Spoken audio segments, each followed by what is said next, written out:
Pag ganito yung trading setup, hindi ako bumibili ng tinatawag na breakout.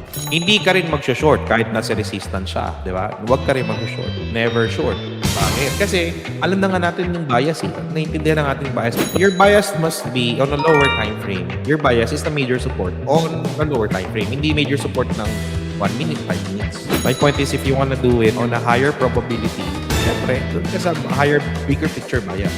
Kahit sabi mo, mabibilis na yung tekniko. Unless it's proven.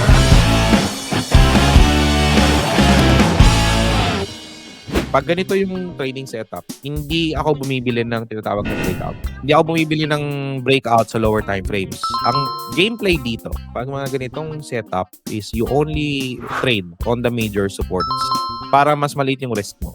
So, ang gameplay dyan is you trade only major support like this. Itong support na yan. Itong support na to. At itong support na yan. Hindi ka rin mag-short kahit nasa resistance siya, di ba? Huwag ka rin mag-short. Never short. Bakit? Kasi alam na nga natin yung bias eh. Naintindihan na natin yung bias. Mahina si dollar. Interest are going down. More supply of dollar means weakness. China is buying a lot of gold. Di ba? There's an impending, sabi nilang whatever war that is. No? Your bias must be on a lower time frame. Your bias is the major support on a lower time frame. Hindi major support ng 1 minute, 5 minutes. Dito ka lang maglalaro. Pag nakakita ka sa lower time frame ng major support na yan, katulad niyan, no? Pag nag-hold yan, saka ka maglaro sa lower time frame. Ito mga yan. Ito mga yan. Yan, dyan lang yung mga play mo.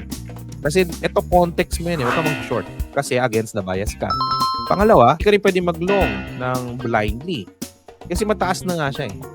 Tendency, may profit taking yung mga nagpa-profit taking yung mga bumili sa pinakailalim on a higher time frame. You will only take a breakout move if the price is above the major breakout na already of this ng etong range na yan. Dito ka lang magbe-breakout strategy. Diyan ka lang magbe-breakout. Dito ka lang pwede mag-long na breakout structure.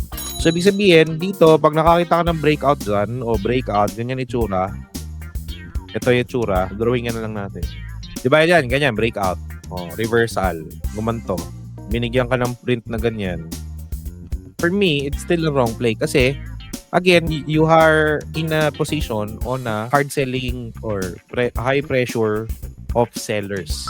Kahit mag-print ka ng reversal na ganyan na structure, breakout, tapos retest, kukuha ka dito ng mga long positions, mas malakas pa din yung selling pressure sa'yo. So, best, dito ka sa mga range na yan, kukuha itong range to na high-low sa mga lower time frames.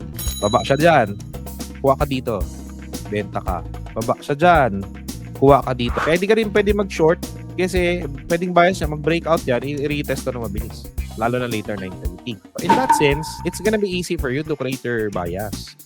Kasi tinignan mo na kayong context nga. Tinignan mo na kaagad yung context. Ang context is, hindi ako maglo-long positions kasi tendency niyan, yung mga bumili dito sa lower time frame na naka-hold na malalaking accounts, million of accounts, ibebenta nila yan dito.